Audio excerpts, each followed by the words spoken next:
Hello and welcome to yet another episode of the Queer Superhero Show right here on YouTube with myself, Mondi, the Queer Superhero. What makes us unique as a community is that we pride ourselves in the multi-talents that we have within this industry. And there are so many people who get to do some beautiful work out there. And I think it's so important for us to make sure that we kind of acknowledge them and also to highlight the fact that we exist in different spaces and in different industries. And that is something that is very important to me. Joining us today is actor, storyteller, entrepreneur, Didintle Khunou. Dumelang bagaetso. This show's lit. No, this show. I'm so happy you actually invited me to come and join you. We haven't done this in so long. I think we need to mention this to people. I used to have a show called The Mondi Show. Yes. And Didi was one of the guests that I actually had on The Mondi Show. And she performed a monologue actually on the show. Yeah. You remember that? I do remember my God, that guys, I come from far. Guys, we've grown. Hey? Oh, you have, right? Yeah, Oh my God. Look at us. Wow, this is crazy. All right, so Didi, it's so important for us to really talk about how people identify on the show and what their pronouns are. So I often start off the show by saying, hi, I'm Mondi, I identify as queer, and my pronouns are they, them, and they. So how do you identify and what are your pronouns? My name is Didintle Khunou. I am queer, and I identify as her, she. Ooh, Yes. Yes. Yes. Listen, identity is a very important thing to us on Very this show. important, yeah. And I think I love it when we actually get to have this conversation. But I want you to take us to your earlier stages when you became aware of your particular identity. And this is to demystify the ideology that we just woke up and decided to be queer. Okay, yeah, because a lot of, especially in the Black community, there is a real stigma and perception that, you either just choose to be queer because you want to and you can do that. But there is also the fact and the reality that you are born this way. Yes. And it's fine. Yes, definitely. We need to really take away that stigma. The first time I realized that, I am queer and that I am bisexual was when I was 16. But then I think the first time that I was able to say it out loud because of fear of being judged.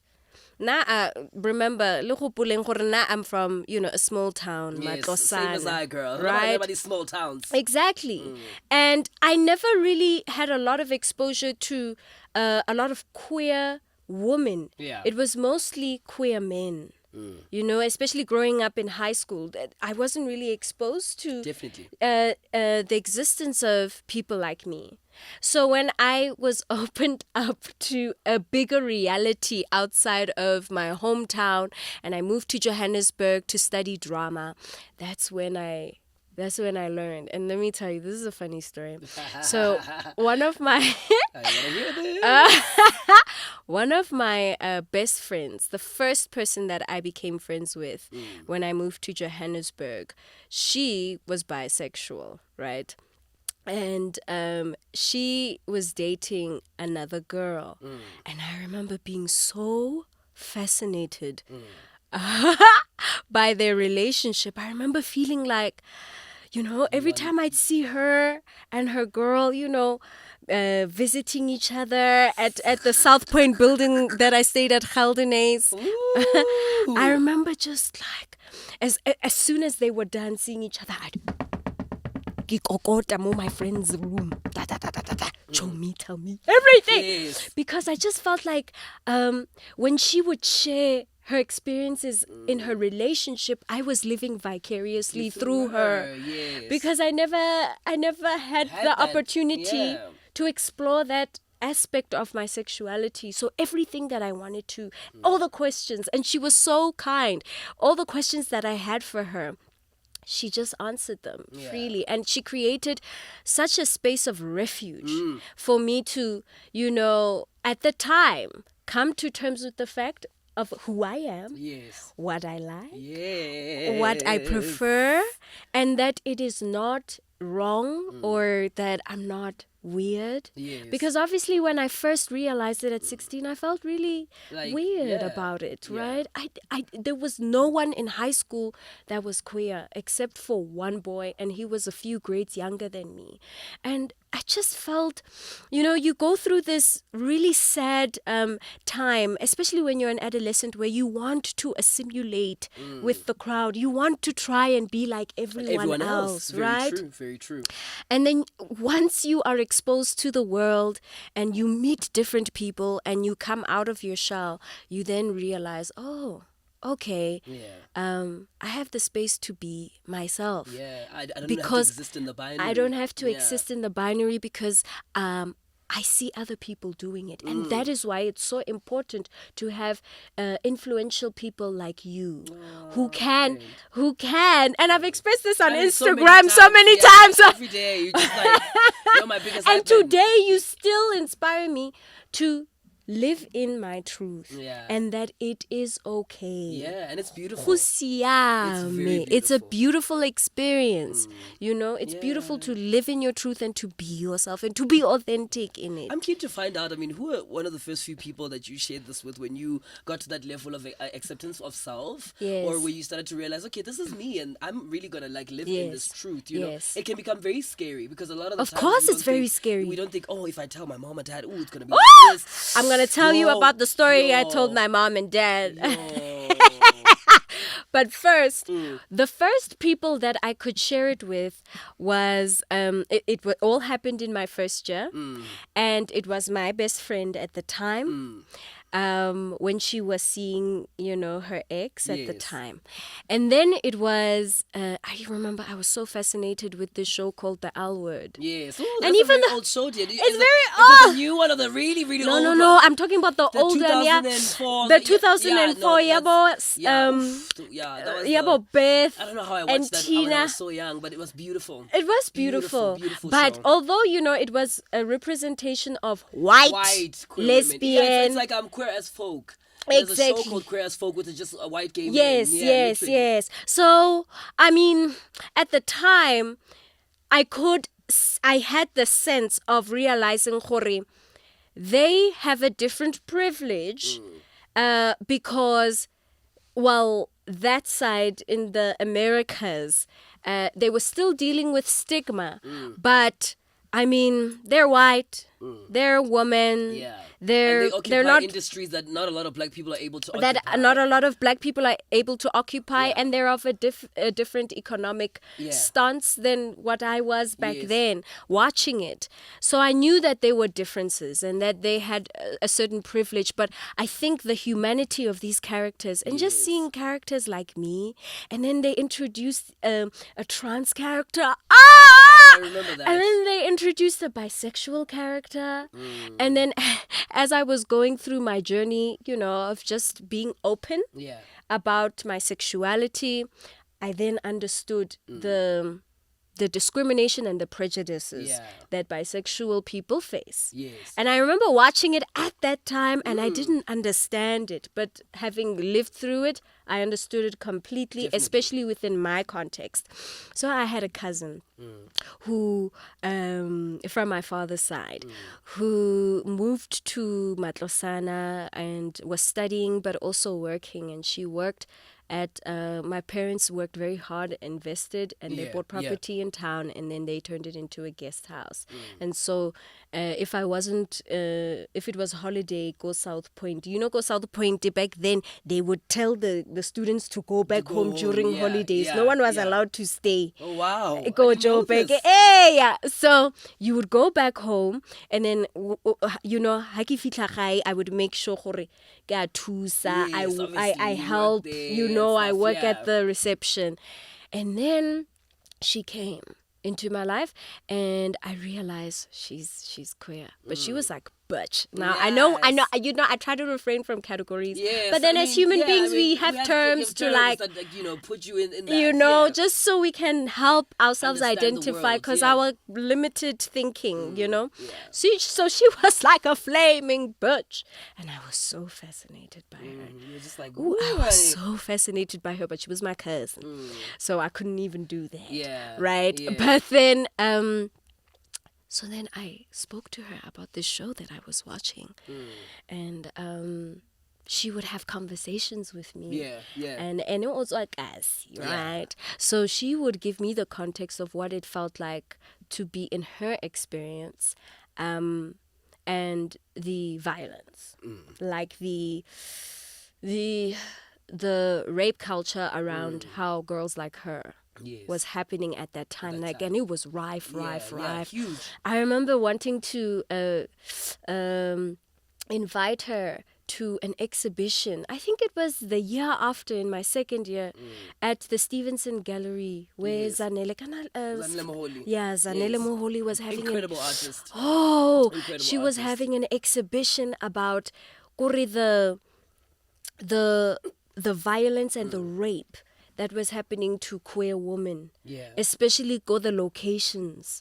And she was so brave because she took pictures of the horrendous things, the killings and the murders, and she told the stories of these women, and she put herself out there as a queer woman, and then she exhibited it on the Stevenson platform for all of us, and it gained so much traction.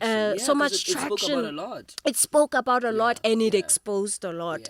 It was I think it was we've all known about the rape culture, but I think it was the first time us young millennials coming into outside of our adolescence into our young adulthood. That was the first time we were dealt with it, and it was very painful. So I remember having those dialogues with her, and I remember just also she created a safe space for me to just explore and talk and ask questions, because sometimes when you are with your community, you have curious. questions. That's very true. I remember also feeling very angry about at that time. I remember she judged me a lot, thinking I was very bi-curious. So just like, ooh, what's this? Yeah, what's this? I want to try it out. I want to try it out just for trying out sake. In the meantime, And not to say that if you're bi-curious, it's a problem. No, we have questioning in LGBTQIA+. Yes. Yeah, you can question yourself. You can, and it's fine, and you should, right? You should always be in a state of self-reflection and self-introspection. But I was so annoyed with her because I just felt like judged that, if you are bisexual, it's always a dimension of confusion. Yeah, confusion. Oh, yeah, literally. That's how people perceive it, which I think it's kind of wrong. But it leads me to talk a little bit about prejudice, because I want to talk a little bit about prejudice. What are some of the prejudices that you've experienced? I mean, ever since going through that journey, we talk a little bit about that ideology of people thinking just because you're bisexual, you're confused. You can't decide between the two. Yes. Maybe something is wrong. Or you want to play between, both the sexes that are out there for you. You can just have fun when you want to. Yeah, like a promiscuity. Yeah, promiscuity. So when with us gay people in general, there is a sense gore batho ba nagana gore re promiscuous and re jacks. Hypersexualization. Yes. So that exactly was what happened to me. As soon as I felt brave enough to just at a party or in social circles, chillas or whatever, talk about, hey, no, I'm bisexual. There was a real sense of hypersexuality that was placed on me like an objectification, right? Yes. And what would anger me is seeing other bisexual women play into that. Yeah. So they would they would hypersexualize themselves for what? And I think it was to feel like they belong, or like a sense of validation, or a sense of I'm beautiful, I'm sexy, I'm worthy. And so they allow people to objectify themselves. And I never really connected with that from the get-go. It was also a thing of having straight hetero men and women ask me weird questions about sex. Like, who goes around asking people, what do you do when you're having sex? Yeah. What the hell? Like, it really used to grate my tits. Because it's an immediate sexualization of your identity. Exactly. Yeah. And there's no depth in starting the dialogue of our identities through that lens. There's no allowance for us to go deeper into what it is to be us.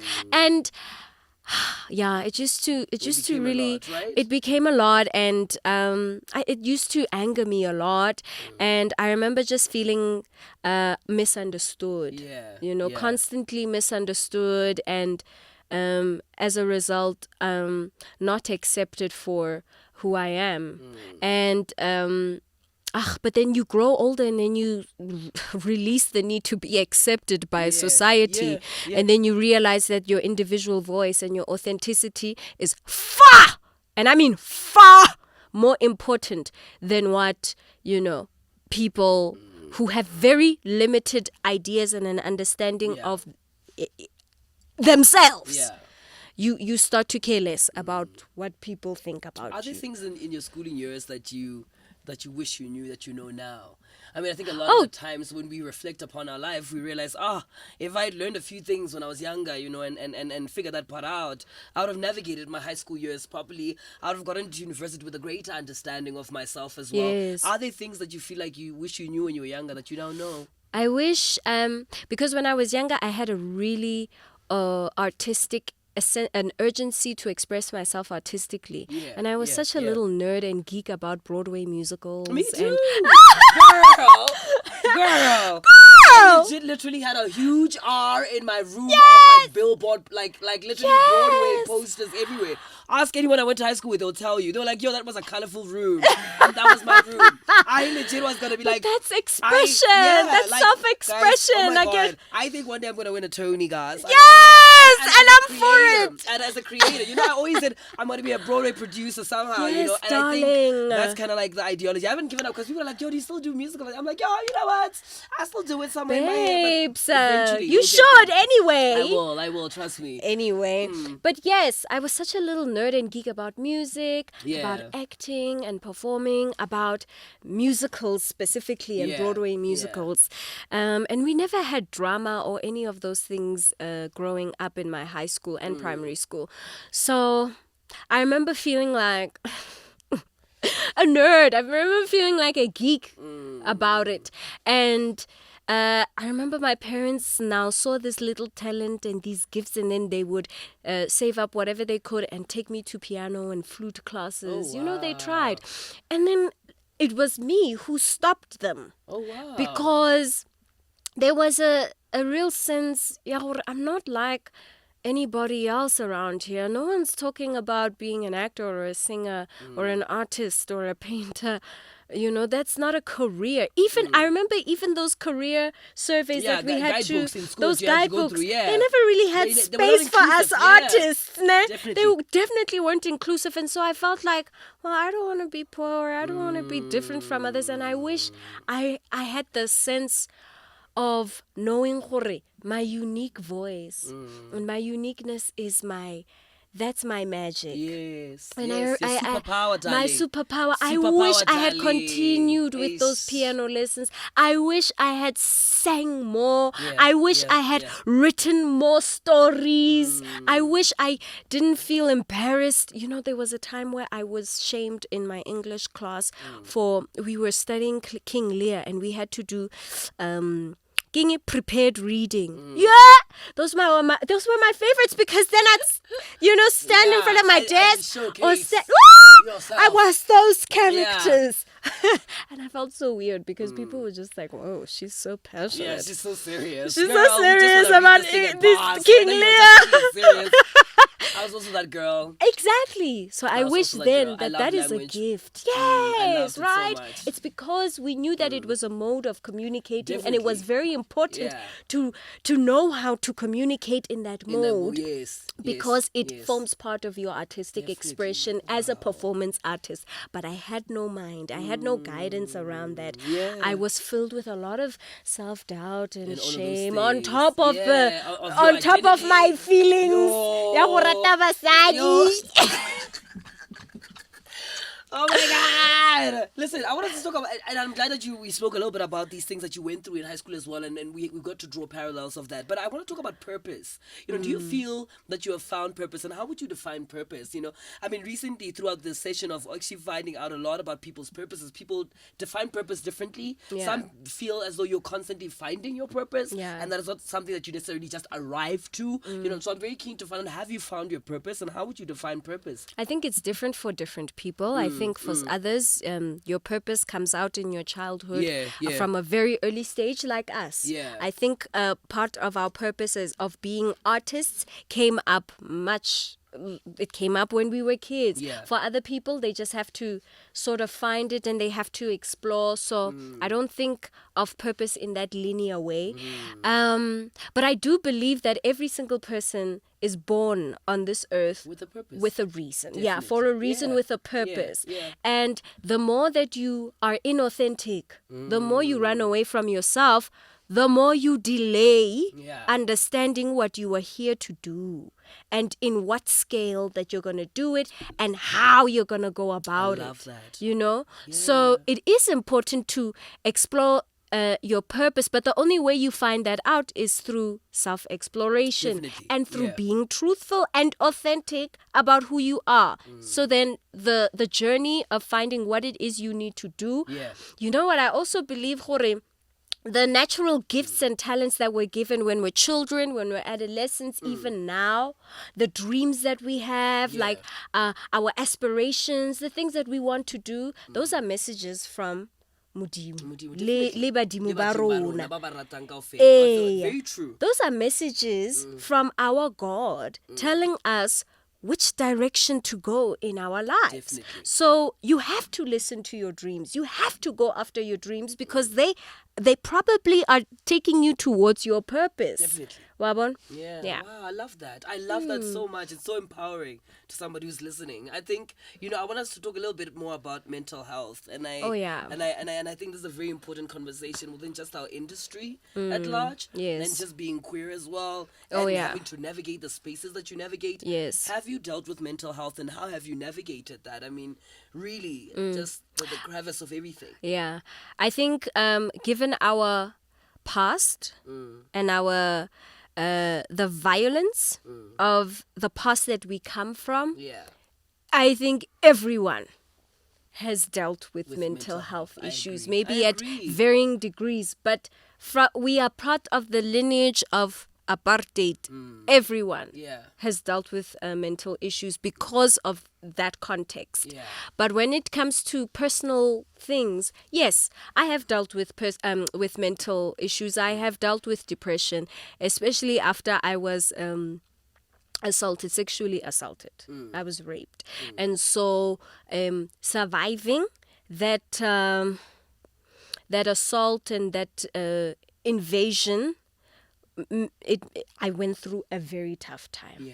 Yes. It happened in my varsity years. And I suffered a lot mentally, right? I was going through a lot of internal turmoil. So I do have experienced that, and I am related to someone who does deal with a mental condition, a chronic mental illness. Wow. Right? Which is tough.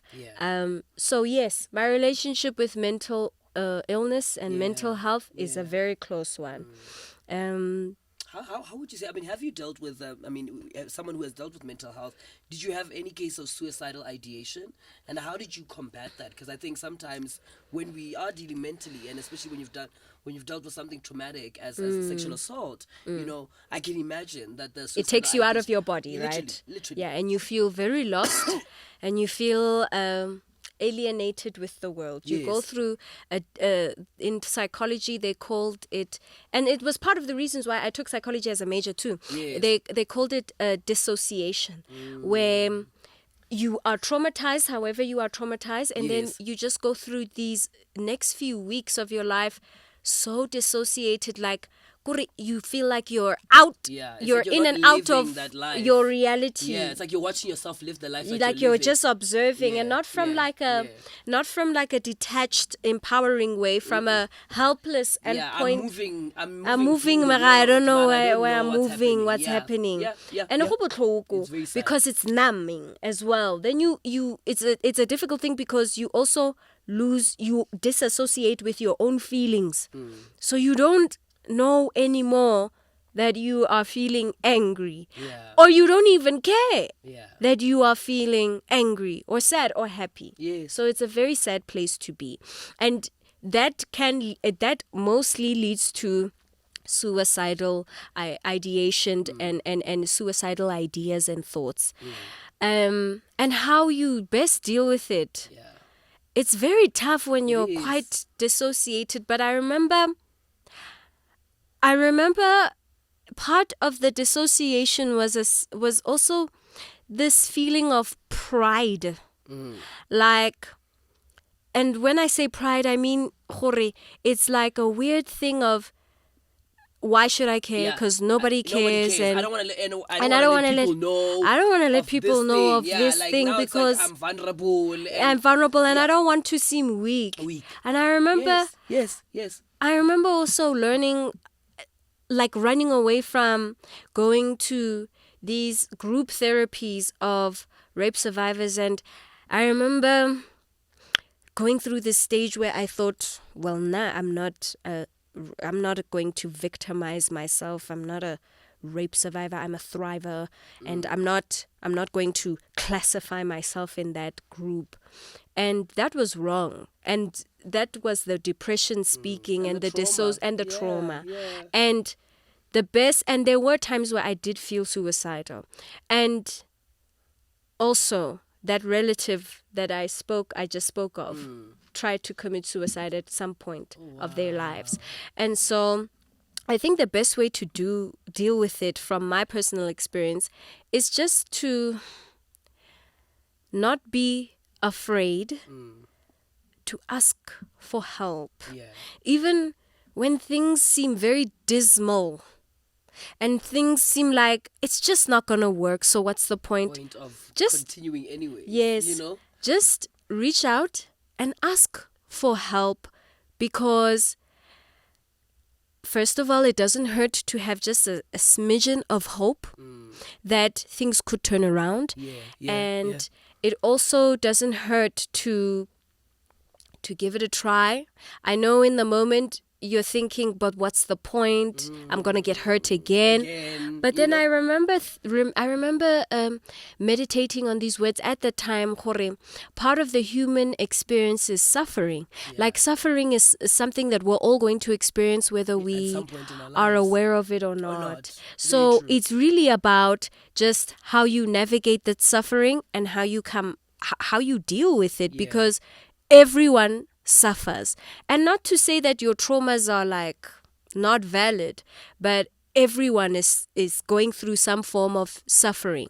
Why make the process even more harder for yourself when you can actually turn it around and just seek support from the relevant support systems and structures, because they are there. Definitely. Even in your room, in the darkness of it all, you feel like no one is seeing you, or you feel isolated from your experience because you're not talking to people about what you're going through, and so you feel alone.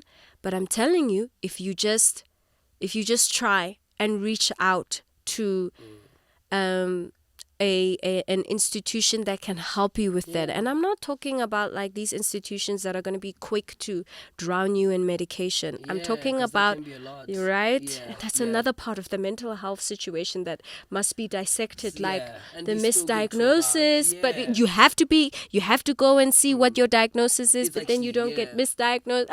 It's a lot. But then go and reach out for help and help yourself.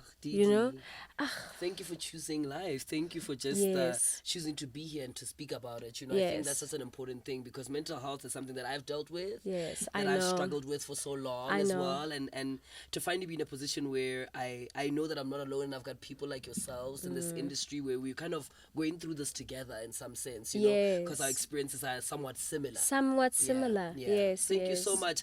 I think it's really a beautiful chat that we are having with Didi today, and I think for me, it's quite important for us to be having these conversations. We're going to be getting into Identity Defined, and when we come back, we're going to continue with this very insightful conversation with Didintle Khunou right here on the Queer Superhero Show.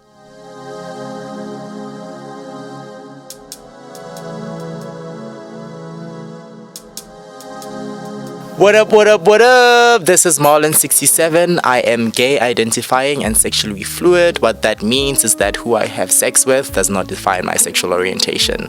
My pronouns are he, him, Betty.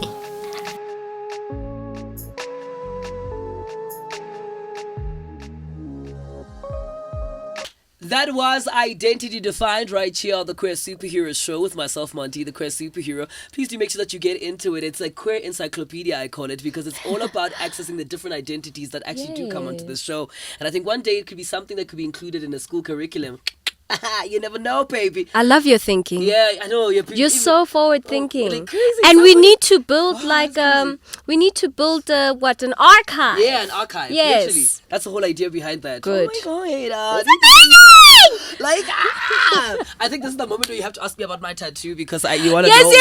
Yes. Yeah, this is Okay. the moment. So, what was the inspiration and the influence to get the tattoo? Yeah. Why there? And what is it, friend? Yeah, that's a really beautiful question. What inspired me was the fact that I just went through a spiritual awakening, and I felt like in this time, this is how my ancestors wanted me to. I think this is how they wanted to see themselves through me. Yeah. So I had a dream. It came on, and it was actually right here on the spot. Yes. And how it started, I just started drawing it on every day, and I just got tired. I was like, ugh, every day I have to draw it, and then I get sweat, and then it wipes off, and then like my tattoo artist, who's a very spiritually inclined person, I was like, you have to get that on your forehead. It works. It looks amazing. And I was like, Yes. okay, let's do it. And then we did it, and yeah, it means water. It means water. It's the first letter R of the letters that I'm creating in Sanskrit. Now, isn't that amazing that he's creating his own language and letters? It's kind of crazy. I think that's how I'm so in love with language.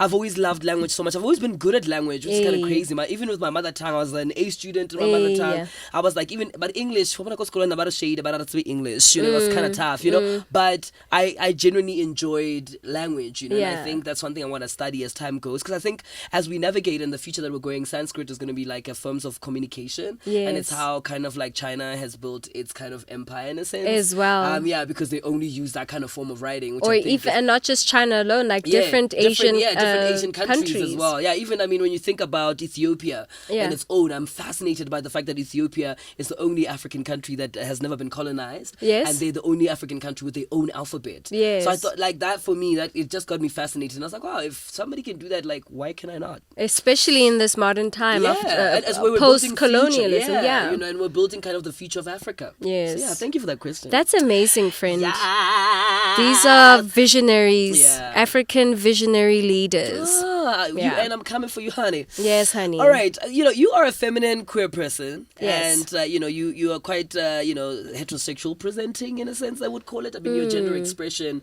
is more feminine, they would say. Yeah. I mean, I want to know, how have you navigated that, and are you aware of certain privileges that does come with that? Yes. Yeah. I mean, I'm just going to flat out say it. Yeah. And be honest and authentic about the fact that I do know that because I present as hetero, there are certain privileges that I get, especially as an actress. Yes. Right? Yes. And I think also part and parcel of the reason why I do present, and it's not on purpose, like I'm open with everybody about who I am, but I think part and parcel of it career-wise is just because I get cast for hetero roles. Yeah. And so, I don't know, people just have the assumption that because you play hetero, then there's no way that you could be queer. gay. Yeah, that you would be which queer. is kind of crazy, isn't it? Yeah, Isn't it crazy? it's the Because same thing. I guess people don't understand the art form of performance and acting. So true. you can act something that you're not. That's being queer, part of what we do. Literally. So yeah, and I'm aware of it, Yeah, right? I'm aware when I walk into a space that is it, and I realize that okay, there's nothing necessarily wrong about it. I must just be aware that like when I'm representing my community and my people, that I'm not somehow being hypocritical in my analysis and in my in how I choose to just kind of like have a voice in the community, and I'm aware of it. I'm completely aware of it, and I don't think I ride on it. I just I don't know. Yeah, I think for me the most beautiful thing is that awareness. I think a lot of the times people are not aware of that, and they go on to just book the jobs and live their best life, and when they are dressed in media, in an instance, in interviews, it's not something that they want to talk about. There's always this ideology that people want to distance themselves from their artistry. It's like, that's my art, this is me. I don't want you to like affiliate. Oh no, but they're deeply connected. Yeah, deeply connected, Deeply. Yeah, deeply In connected. fact, I am working on something with a really close friend of mine who's a filmmaker and actress, and we are creating a queer non-binary character. Yes. But we are making damn sure that we know and that we're researching and we understand what we're doing, because we wouldn't want to make the mistake of misrepresenting and painting a general brush over non-binary people, and just sticking to the authenticity of that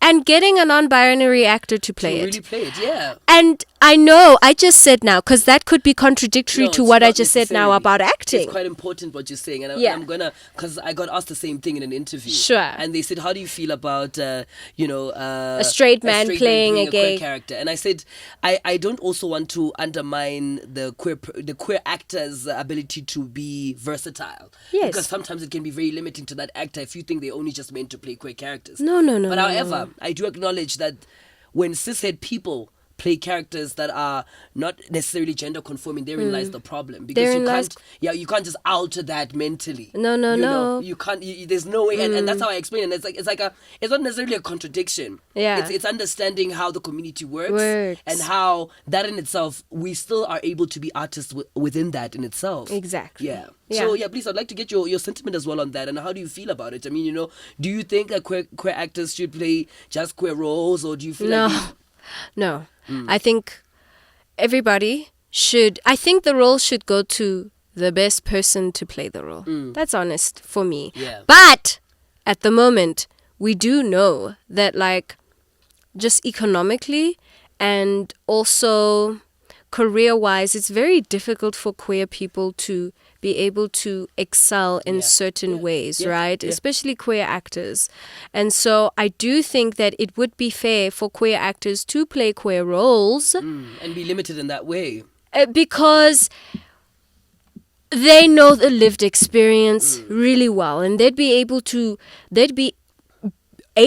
not saying that like a cishet person wouldn't be able to tap into the authenticity of that narrative, but they'd be able to tap in, and we are getting a real fair share of representation in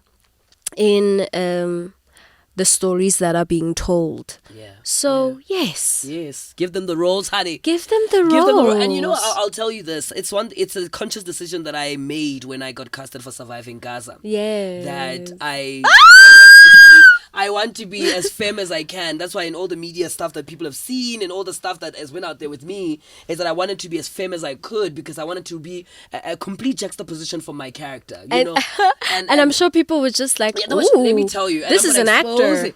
The marketing director of a particular place, when they first met me, they were like, because I was femme as hell, I walked in there, "Hi honey, are we shooting the promo? Let's go," And there was just like, would he be able to play Lepara, a gangster? And they even told me, they're like, "I don't know if this role is going to be it, but okay, if you say so." God, so limited in their perception. Literally. And then after the thing we started doing now marketing, they come back and they're like, "Yo, I'm so sorry." I'm so glad. I'm so glad they And they're like, apologized and they came were back like, to you.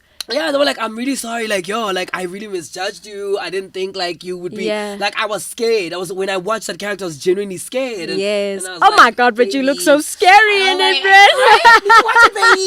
I haven't watched it yet because I need to get EVOD. No, dude, I need to get on your laptop, EVOD. you just go watch EVOD, guys. Yes. Watch EVOD. Watch EVOD. You stream it for free, guys. Oh my Please, God, you I'm need to so watch it when you excited. get it I was tonight, just telling please. PUA yesterday that I am You definitely need to going to watch it. I think, and also it's quite cinematic, you know, for South No, I African saw. standard. I thought Yes. was quite an impeccable film. Yes. And this is amazing because it leads to us. How did you get into acting? I mean, I think this is something amazing. You mentioned that you loved Broadway while growing up, and you had this kind of fascination of, like, you know, being in Broadway and loving musicals so much. Yeah. I'm very keen that you were also conscious as a child that people around you were not necessarily supporting that kind of career outlet. Or not necessarily supporting it, but just there was no interest in it. And then in my limited perception as a kid, I wondered, well, why should I be interested in it as well?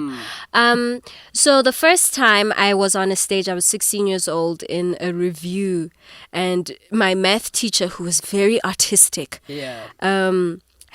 put together this review of all these songs from the 80s, the 90s, the 70s that she put together, and then she put a whole story around them, and I played this security guard, and I was just like, but this is so fun.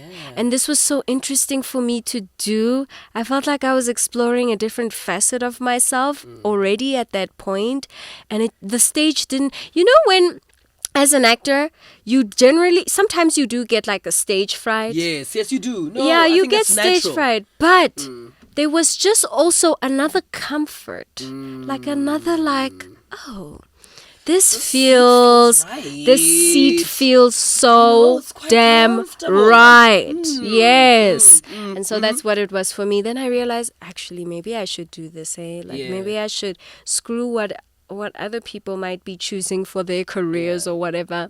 What do I want to do? You know, what comes naturally to me? And so that's how I came into it. Like I went to Wits, and I remember applying, and the first option was like I think it was urban regional planning, because there was that sense of doubt, you know, in the back of my head. And then the second degree was drama. And I got accepted for drama and urban regional planning. And I was just like, and then my soul just like, drama girl. Yeah, drama this girl. is where you are meant to be, honey. Yes. And the rest is history. I mean, look at how far you've come, Didi. I mean, the roles that you've graced. I mean, I still remember when I first met you, how happy I was. Because I was like, oh, this bubbly girl that's exactly like me. Yes! I was like, what is happening? Yeah. Oh my God. Like, it's crazy. You were such a chatterbox. Yeah, I was just like that girl. I feel like we're the same Chatterbox. person. Because I was like, who is this girl? How are we liking each other? Because we're all like loud. With and we're not- Catrice. Oh gosh, yeah, that was a beautiful time. That was a beautiful time. I mean, also just getting to be in theater as well. I think it's a beautiful experience. You know? How do you get into television? I mean, I think you mentioned a lot about theater, and which is the element in the space you've worked in mostly. I mean, when did that transition from theater to television come? I think my first television production was I was still in varsity. Yeah. It was for a Lokshan Bioscope. Oh wow, you did a Luxor Bioscope. I did many. You did quite a few.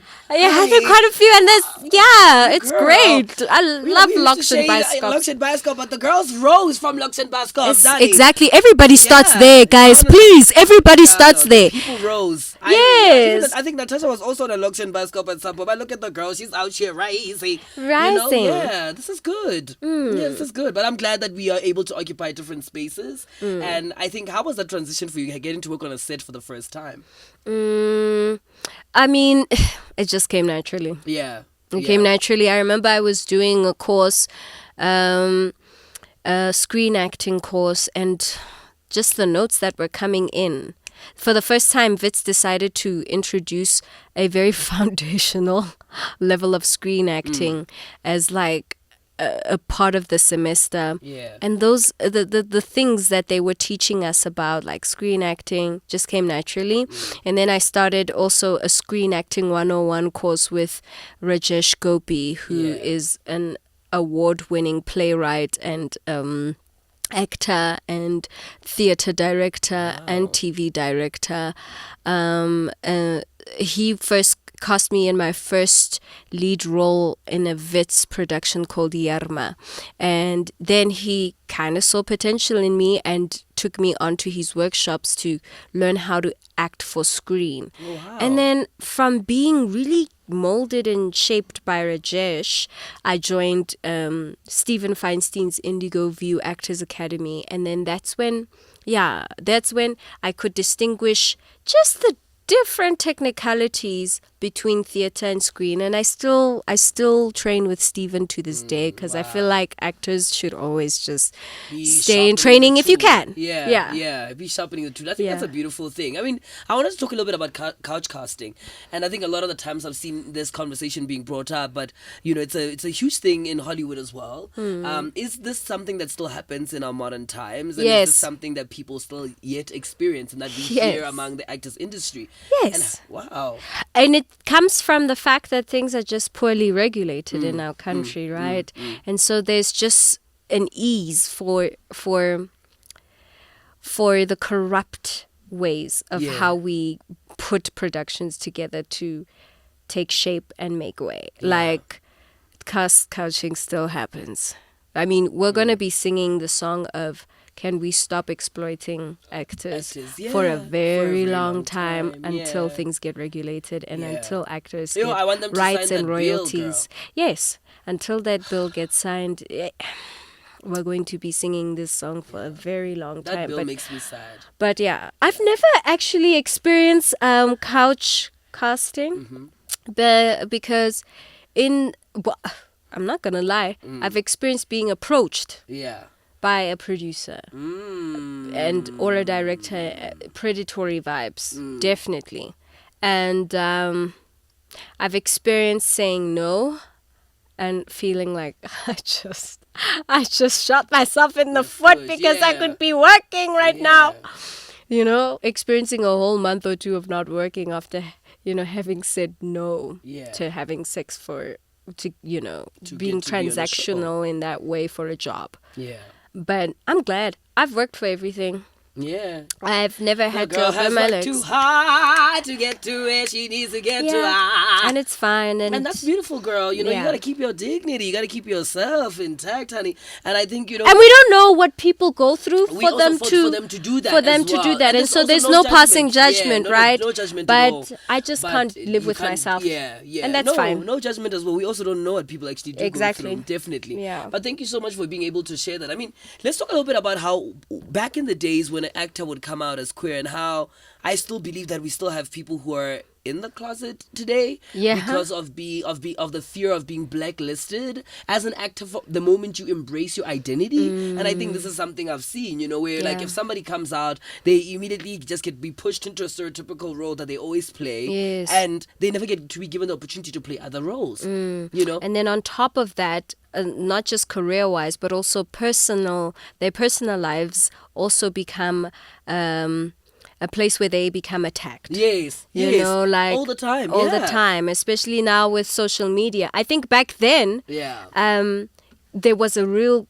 crazy stigma, and the gatekeepers really worked hard to do that. But now with social media, it's even worse. The bullying and the discrimination and the wrath and the hatred is easily communicated. You can easily be in, feel like people are being invasive if you do that. But it's such a tricky thing. That's why I just say, let people come out when they feel comfortable to come out. Definitely. Don't try to make people feel bad for not coming out because you don't know their circumstances, so don't judge people. But also, if you're not going to come out, then please don't be hypocritical. Yeah, please, because we know those hypocritical hands out there that be hating. But that time we know what you be doing behind closed doors. I hate that shit. It's an utter contradiction. I hate that shit. It's what led to a lot of people outing people. People necessarily out people because they're angry at the hypocrisy. At the hypocrisy, and it's like, the hatred that Yeah, you're now spewing. spewing onto someone else when you know what you do. Like, Stop. Please stop. Yeah, that's gonna get you into a lot of trouble. Like, don't be that person just because you can fit in and you are, a heterosexual presenting and please don't do that. Don't do that because that can be dangerous. I think about the situation with a specific actor who was it came out that he was being intimate with a trans person. Yes, and that story actually. And I remember how that actor was just. It's very true. Like, we can't say that it's easier for queer people nowadays because for so many, not for centuries, but for decades, queer activists have been putting themselves and their lives and their family lives on the line for them to have a rightful place in society. And to this day, an actor who is cishet or cishet presenting will be ostracized for liking what he likes. What he likes, and also that doesn't necessarily make them queer as well, We shouldn't also push the ideology of queer identity on people, because the moment that story comes out, people are thinking, he's a queer person now. No, it's not. You are only queer when you accept that you are queer. Yes. Because it's not about that thing. There are people out there who are men who have sex with other men but don't necessarily identify as queer. And we should hold space for them in the community as well. And what would you call that, friend? We call them MSM, darling. MSM. Yeah, and I was shook as well at that definition because I didn't have a great understanding on it, and I will admit that because it was new to me. It's like, what? And then you can, and there's like judgment that you can place on that, right? We can be very critical. Critical right? of that, very true. Because I was like, what? There are people who can just like, I just want to have sex with you, but I don't have to identify. But it kind of, like that. And I mean, the critique and the judgment is that it kind of feels cowardice. Yeah, it also someone feel like we're being used for people's sexual pleasure and fantasies. Exactly. Because I end up thinking, okay, so I'm just and like that is a big possibility. And that's a big possibility. It's like, I mean, it's what I've always felt very angry about most of the time, to say, why do we need to be able to be like, I'm just here to sleep with you and that's it. And I'm like, and the thing is, yes, let's hold space for people who are discreet in DL, but the problem lies when they're doing it to hurt other people and to benefit themselves. And to benefit themselves only. And the compromise of people who are out and queer. Therein lies the problem. Therein lies a huge problem. So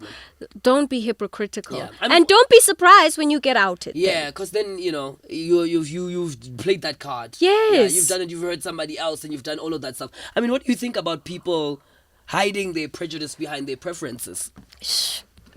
There's a lot of people who do that. A lot of people who do hiding their prejudice. Yeah, their prejudice behind preferences. This is what I prefer. This is what I'm about.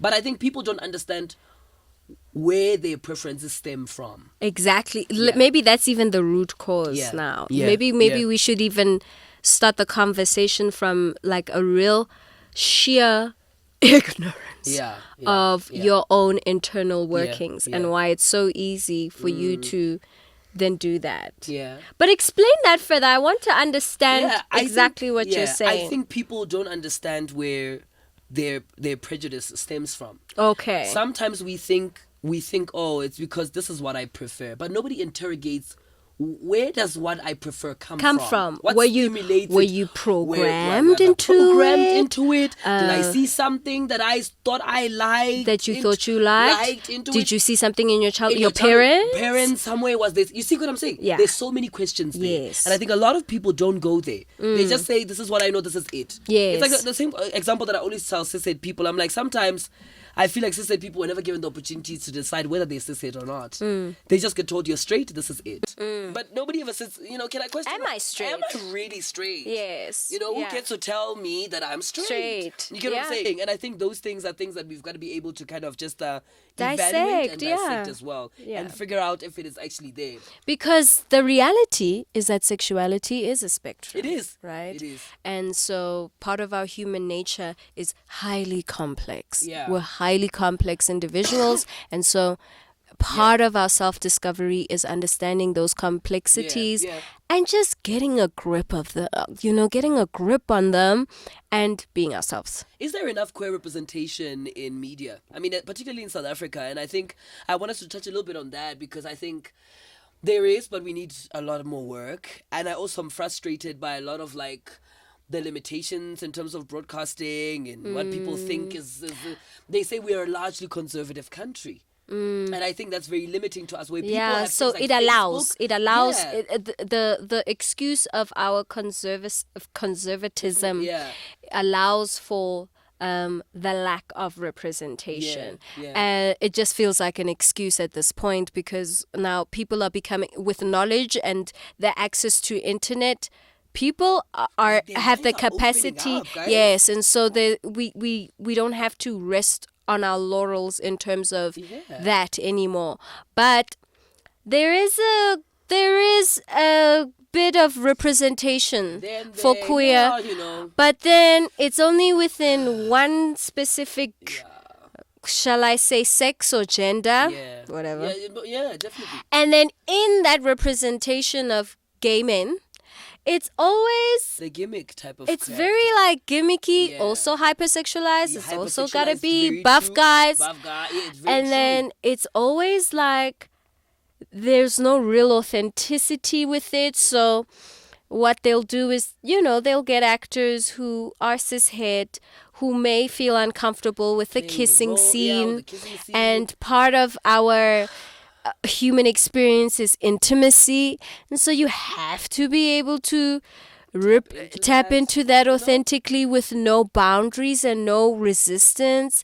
And then even when they do that, there's a lack of sophistication around that, and I haven't seen a lot of queer women Africa, being represented or trans. I'm not seeing that a lot. So yes, you are right. There is a lot of work to do. And on top of the work, there is a lot of like detailed research and work that we have to do in terms of how we represent the queer community. What are the storylines that we write for them?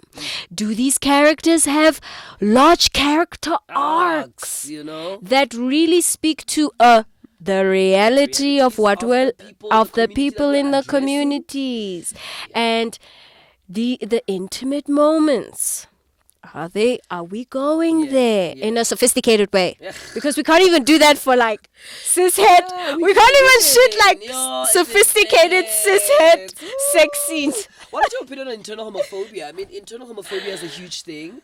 When people are feeling internally homophobic, I think I've experienced that, and I've heard other people that have experienced it, which I thought was really not cool. I think for those who cannot quite grasp with terms, because yes, internal homophobia means when you are within the community but you're homophobic towards other people. For example, if let's say I'm femme presenting, and then I can't hang out with people who are masculine presenting. Yes. Then the masculine presenting would be like, we can't hang out with those gays because they choose, they're trying to be girls. Oh, they're trying to be girls. Oh, or whatever. yes, I know. Or you're the kind of gay guy that I like because you're still a bit like you cool vibe. You chilled a bit. Oh, you're not too out. You're not too overt. Yeah, not too exposing out there. And that's internal homophobia. Yes. Yeah, and we experience that quite a lot. Yes. Yeah. Especially within our own community as well, right? What's your take on that?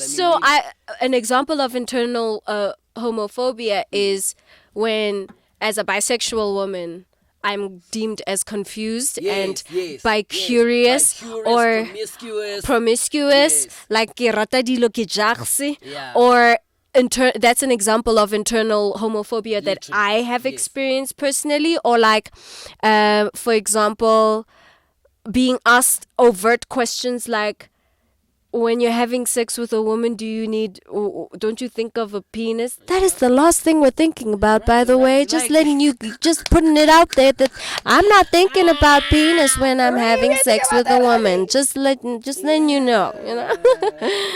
That's crazy. I love that. You gotta tell them to the screen. Yeah. Just gotta let y'all know. Yeah, but thank you for sharing that. I think what I'm saying is, there is internal homophobia yeah, that we do need to dissect even within each other in our queer community. It's very cliquey, huh? Quite, yeah. That's a very. I don't like that. It's one of the reasons why I don't attend certain things sometimes. Right. And I get, and it's so funny. I'll tell you this. I recently didn't want to attend a particular queer event. Yes. But the people who follow my work like would bump into me. Are you going to this thing? You need to go to this thing. And I'm like, oh my god. not and necessarily. And then I think I appreciated that because those are people who actually see my work Yes. and understand that my presence in that particular event will be much appreciated to some other people. Yes. And they got me to think, like, because I was reluctant. Yeah. Due to the fact that of the cliques, and I felt like we need not to do that because we're already being ostracized as it is, right? So when we ostracize each other It's just and like, or yo. are like divisive, Yeah. it's like when we use the idea of black people being divisive with each other when they've already been ostracized and oppressed. That's not going to help, or being tribalistic. So within our community as well, we just have to be inclusive and very supportive of one another. Hang out with whoever you want to hang out, right? We're not saying just like and we're be not friends also with saying be friends everybody. everyone. Yeah, I always say that. I said, guys, we're not saying be friends with everyone, but be cordial and be respectful, and also understand that like you don't have to always be navigating life through just the cliques that make sense to the world. How else are you going to Exactly. learn, How you are you going to expand your mind and because open anybody your can help you. viewpoint? Yeah, Anybody. anybody can help you. So, le ska nyatsa batho. Yeah. Le kgalemeleng lenyatso. Please. Because I feel like that homophobia, what? internal homophobia. Homophobia, it's from lenyatso. Yeah, very, Ke go nyatsa very batho. true. Yeah. You know? What would you like to say to some queer person out there who is bisexual and who loves Didintle Khunou and who's like, oh my god, I didn't know she was bisexual I too. didn't know she was bisexual too, you know, and they're geeking out literally right now and by watching this episode, and they just want to know if they can have a sense of belonging. What words of encouragement would you tell them, really? I would tell, okay, be yourself. Remember that your process of self-discovery is ongoing. It's a lifelong process. So you need to hold space for yourself.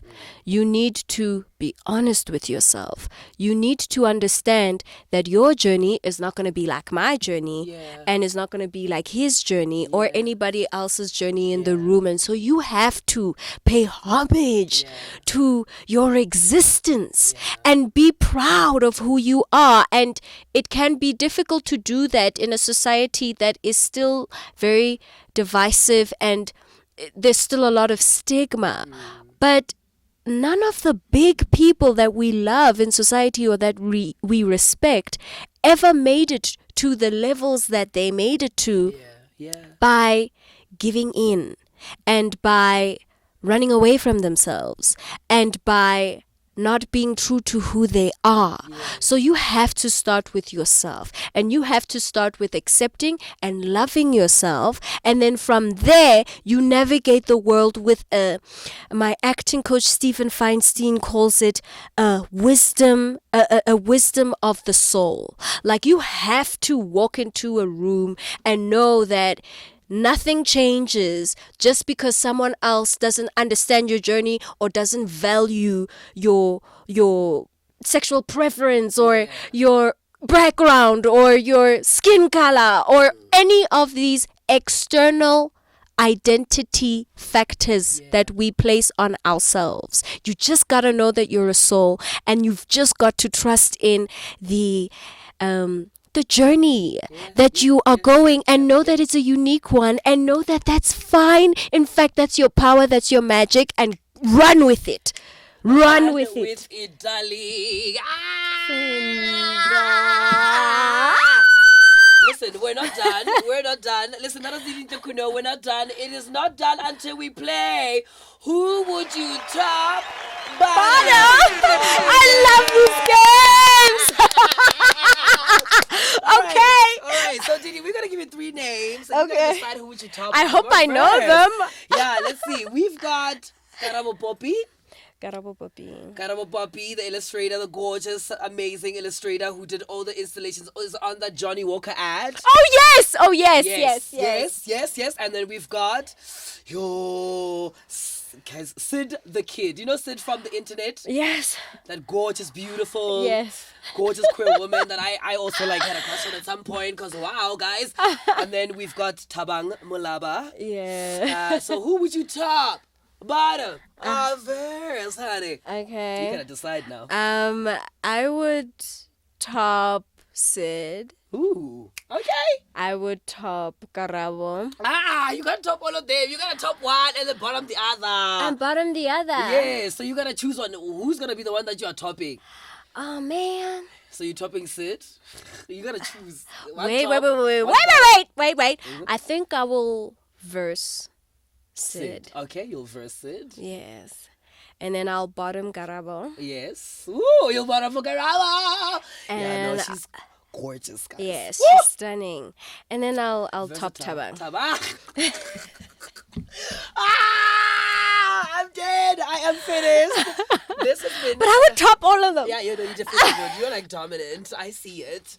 Listen, this has been an amazing conversation. Thank you so much for Thank you coming for having through. me, Thank my you for friend. just enlightening us with your wisdom. I consider you really one of those women out there that are just filled with wisdom. I learn so much from you every time I have a conversation with you. Every time I see you, I am enlightened by you. And thank you so much for coming onto this platform. Thank you for holding space for us. Yeah. Thank you for creating this space for Yeah. us to have an open discussion and dialogue Yes. about ourselves. You've given me an opportunity yet again, as you always do, Yes. to self-discover, Yeah. to self-introspect, Yeah. and to share Thank a you. part of myself Thank you. that I've always grown up being fearful of sharing. Yeah. So thank you for giving me this bravery and Yeah. for holding space for all of us. Yeah, Thank you. Oh my God! And that's it, ladies and gentlemen. It's been, and all the non-binary people in between, because it's not just ladies and gentlemen. Yes.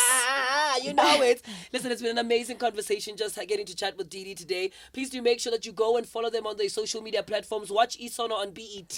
Keep on supporting all the incredible work that they are doing. It's been an amazing chat today. My name is Mondi, the queer superhero. And remember to love yourself in all shades. Bye-bye. Bye-bye. We love you. Oh, darling. Oh, that was fun.